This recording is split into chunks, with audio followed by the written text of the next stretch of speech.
mayambu ahanmaktada ikoknono khurumjari amadi taram noksari PK channel POTHAMINASI KHANGMINASI channel asina ngasisu mayamgidamakta khudul thamjanabagidamak puduna laksari chayol khudingi nomaichi numit khudingi thamjaba chayol ki Rashifal do ngasi ki takaktago ngasi February ki tang manga dagina lakaduriba February ki tang taramathoi faubugi oiba chayol ki Rashifal ni mayamda khudul thamjanabagidamak puduna laksari basi ngasi ki takaksu adamuk mahusagumna mes Rashifal dagi haujare haraga mathang manaw naina adamuk satajare haraga ko aroibida min Rashifal silokusage aduga ngasi ki takak ani thamjabado ngasi ki tangkaktana tang manga dagina tang taret faubugi oiba phol ama Rashifal kodimakta aduga limhoriba tang nipan dagina tang taramathoi faubugi leriba phol thamjaraga Rashifal kodimakki oina haksangi oiba chayol sida kari phol leri aduga mahigi phol aduga aroibida habidi pakhang leisabi singi phol kari leri habdo kudol tamjage hatare fare adudi mayam ngasi se ai lok kitang lei aduna khonjen ji kitang recording lobdu nuwaijade adumuk mayam na loiba phawba nuwaina taminarase hatare nuwaidragasu kudol tamjage ngasi February ki tang manga dagina lakadoriba February ki tang taramathoi fawbagi oiba chayol sigi Rashifal kudol tamjage ming taminasi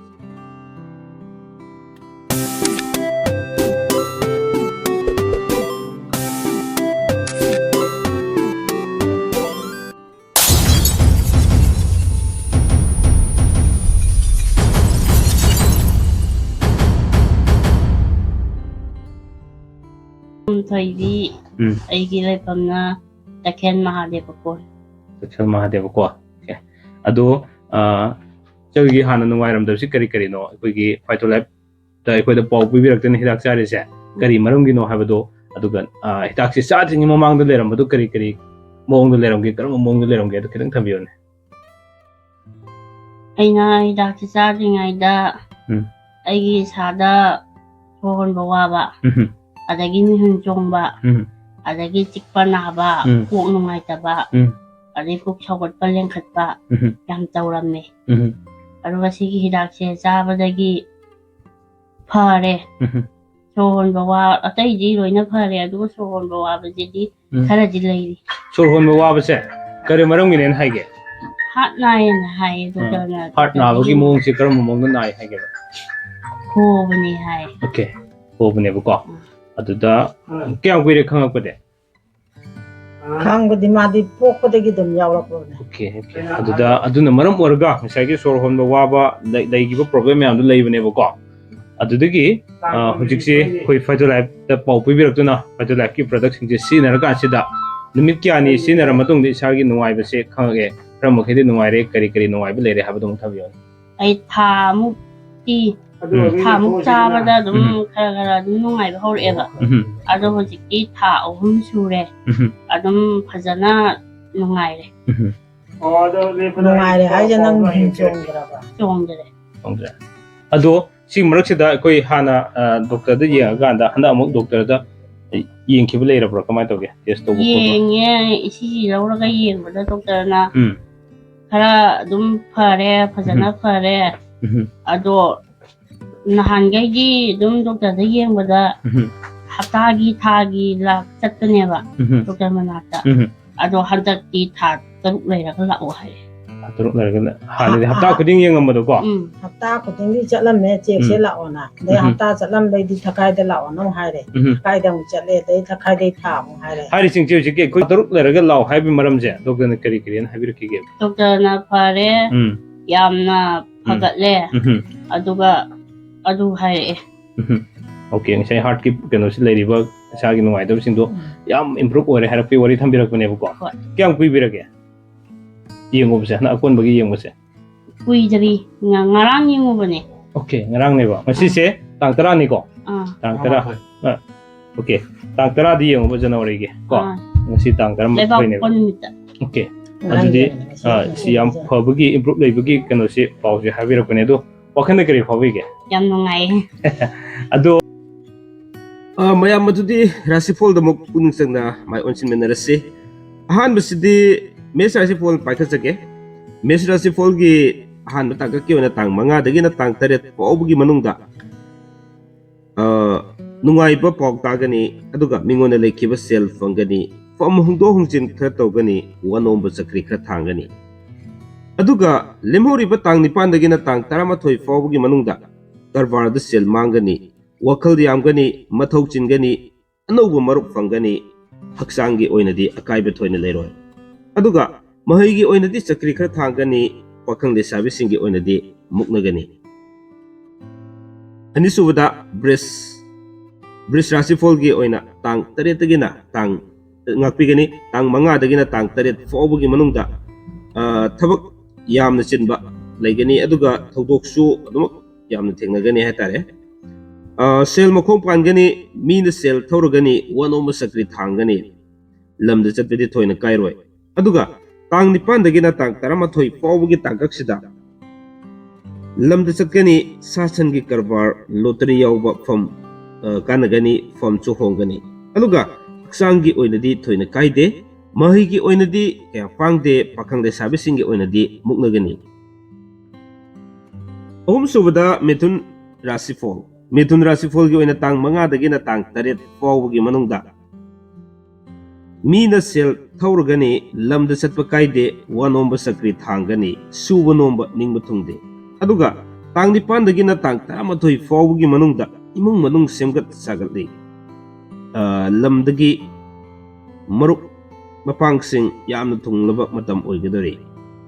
mathau susingani haksangi oinadi kaide mahigi oinadi ningba thungde aduga pakhang le sabisingi oinadi muknagani mari subada karkat Rashifal gi oina tang 5 dagina tang 8 fawgi manungda dharma karamagi thabak tharomda pukning sangani anouba marup mapang yamna thengnagani karbar tawba saukatli lamda chatpa kaide aduga tang 9 dagina tang 13 fawgi manungda sana konabagi thabak leikaigi thabak tharomda sinba langbada mingchat fangani haksangi oinadi kaide mahaigi oinadi fajana sathagani aduga pakhang lesabisingi oinadi haina singnagani mathangda 5 subada Singha Rashifal paikasage Singha Rashifal gi oina tang 5 dagina tang 8 fawgi manungda fam hugdo hongjin tawgani sel makhong pangani mathau singani pungisei tawba kanagani mingonda leikiba sel fangani aduga tang 9 dagina 13 fawgi manungda lamda chatli anouba marup fangani karbar tawba kanagani haksangi oinadi kaite mahigi oinadi ningba thungde aduga pakhang lesabisingi oinadi haina singnagani mathaksidi Kanna Rashifal kudol tamjarake Kanna Rashifal gi oina tang 5 dagina tang 8 fawgi manungda sel makhong pangani mathau singani anouba marup fangani mingondagi sel mateng logani suba nomba kanagani tang 9 dagina 13 fawgi manungda lamda chatpa kaide wanomba sakri thangani fam hongani sana konabagi thabakta sel fangani sangi oinadi thabak nungairoi mahaigi oinadi kaide aduga pakhang lesabisingi oinadi tunglagani mathangda Tulla Rashifal kudol tamjage Tulla Rashifal gi oina tang 5 dagina tang 8 fawgi manungda lila drama yawba pungisei tawba leikaigi thabak tharomda kanaba mingchat fangba matam oigani aduga lemhoriba tang 9 dagina tang 13 fawgi manungda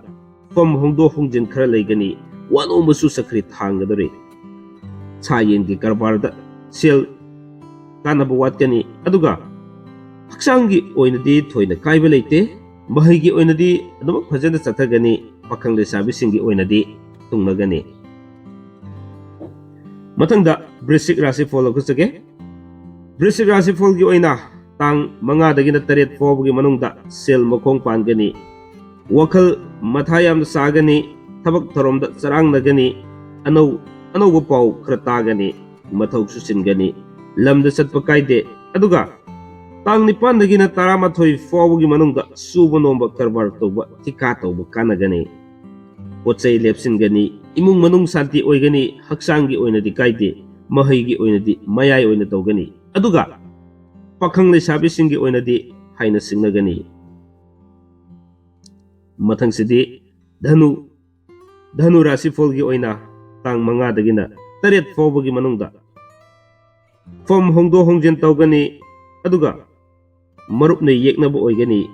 ꯑꯅꯧꯕ ꯃꯔꯤ ꯃꯇꯥ ꯐꯪꯒꯅꯤ ꯄꯣꯠꯆꯩ ꯂꯦꯞꯁꯤꯟꯒꯅꯤ ꯂꯦꯝꯍꯧꯔꯤꯕ ꯇꯥꯡ 6ꯗꯒꯤꯅ 11 ꯐꯥꯎꯕꯒꯤ ꯃꯅꯨꯡ ꯉꯥꯛꯄꯤꯒꯅꯤ ꯇꯥꯡ 9ꯗꯒꯤꯅ 11 ꯐꯥꯎꯕꯒꯤ ꯃꯅꯨꯡꯗ ꯀꯔꯕꯥꯔ ꯇꯧꯕ ꯀꯥꯟꯅꯒꯅꯤ ꯏꯃꯨꯡ ꯃꯅꯨꯡ ꯁꯦꯝꯖꯤꯟ ꯁꯥꯖꯤꯟꯒꯅꯤ ꯄꯟꯗꯨꯅ ꯂꯩꯔꯛꯄ ꯁꯦꯜꯁꯨ ꯐꯪꯒꯅꯤ ꯍꯛꯆꯥꯡꯒꯤ ꯑꯣꯏꯅꯗꯤ ꯑꯀꯥꯏꯕ ꯂꯩꯇꯦ ꯃꯍꯩꯒꯤ ꯑꯣꯏꯅꯗꯤ ꯅꯤꯡꯕ ꯊꯨꯡꯕ ꯋꯥꯠꯂꯤ ꯑꯗꯨꯒ ꯄꯥꯈꯪ ꯂꯩꯁꯥꯕꯤꯁꯤꯡꯒꯤ ꯑꯣꯏꯅꯗꯤ ꯍꯥꯏꯅ ꯁꯤꯡꯅꯒꯅꯤ ꯃꯊꯪꯗ ꯈꯨꯗꯣꯜ ꯇꯝꯖꯒꯦ ꯃꯀꯔ ꯔꯥꯁꯤꯐꯣꯜꯒꯤ ꯑꯣꯏꯅ ꯇꯥꯡ 5ꯗꯒꯤꯅ ꯇꯥꯡ 8 ꯐꯥꯎꯕꯒꯤ ꯃꯅꯨꯡꯗ ꯃꯤꯅ ꯁꯦꯜ ꯊꯧꯔꯒꯅꯤ ꯃꯔꯤ ꯃꯇꯥꯒꯤ ꯎꯄꯥꯏ ꯇꯧꯒꯅꯤ ꯋꯥꯈꯜ ꯆꯔꯥꯡꯅꯒꯅꯤ ꯅꯤꯡꯕ ꯊꯨꯡꯕꯁꯨ ꯋꯥꯠꯀꯅꯤ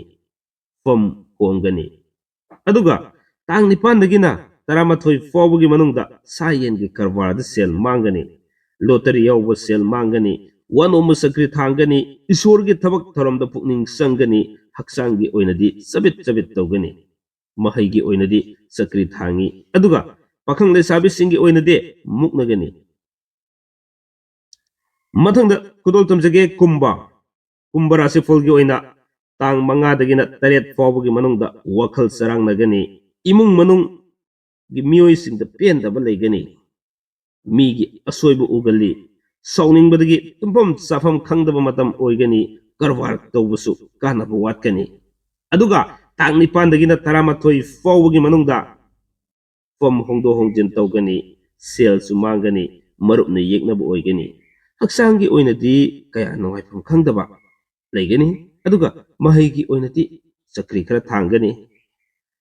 ꯄꯥꯈꯪ ꯂꯩꯁꯥꯕꯤꯁꯤꯡꯒꯤ ꯑꯣꯏꯅꯗꯤ ꯊꯨꯡꯅꯒꯅꯤ ꯑꯁꯨꯝꯅ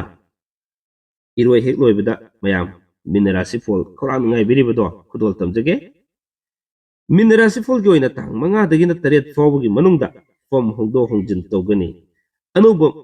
ꯃꯔꯨꯞ ꯃꯄꯥꯡ ꯐꯪꯒꯅꯤ ꯃꯔꯤ ꯃꯇꯥ ꯆꯥꯎꯒꯅꯤ ꯂꯣꯇꯔꯤ ꯌꯥꯎꯕ ꯀꯥꯟꯅꯒꯅꯤ ꯑꯗꯨꯒ ꯂꯤꯂꯥ ꯗ꯭ꯔꯃꯥ ꯌꯦꯡꯕ ꯄꯥꯝꯒꯅꯤ ꯃꯤꯒꯤ ꯎꯄꯥꯏ ꯐꯪꯒꯅꯤ ꯇꯥꯡ 9ꯗꯒꯤꯅ 11 ꯐꯥꯎꯕꯒꯤ ꯃꯅꯨꯡꯗ ꯂꯝꯗ ꯆꯠꯄ ꯀꯥꯏꯗꯦ ꯋꯥꯅꯣꯝꯕ ꯃꯥꯏ ꯄꯥꯛꯀꯅꯤ ꯀꯔꯕꯥꯔ ꯇꯧꯕ ꯁꯨꯕ ꯅꯣꯝꯕ ꯀꯥꯟꯅꯒꯅꯤ ꯍꯛꯆꯥꯡꯒꯤ ꯑꯣꯏꯅꯗꯤ ꯀꯥꯏꯗꯦ ꯃꯍꯩꯒꯤ ꯑꯣꯏꯅꯗꯤ ꯐꯖꯅ ꯆꯠꯂꯤ ꯑꯗꯨꯒ ꯄꯥꯈꯪ ꯂꯩꯁꯥꯕꯤꯁꯤꯡꯒꯤ ꯑꯣꯏꯅꯗꯤ ꯍꯥꯏꯅ ꯁꯤꯡꯅꯒꯅꯤ ꯑꯁꯨꯝꯅ ngasi thamjariba chayolgi Rashifal se matang aswaida adumak tensinjarage mayamna loiba fawba tabiba amadi miyeng tabiba amadi handak thamjariba topic khrasida mayamna mapung phana miyeng tabirakanda sagi comment phongdok pirakpa mayam kudimak like share tobiriba kudimak po amukasu ngasi su thagasaba phongdok sari haiba wafam ni thamjaraga punumapu kaina nabu ya thangnijage pinabirasi kanglei pakna yai fare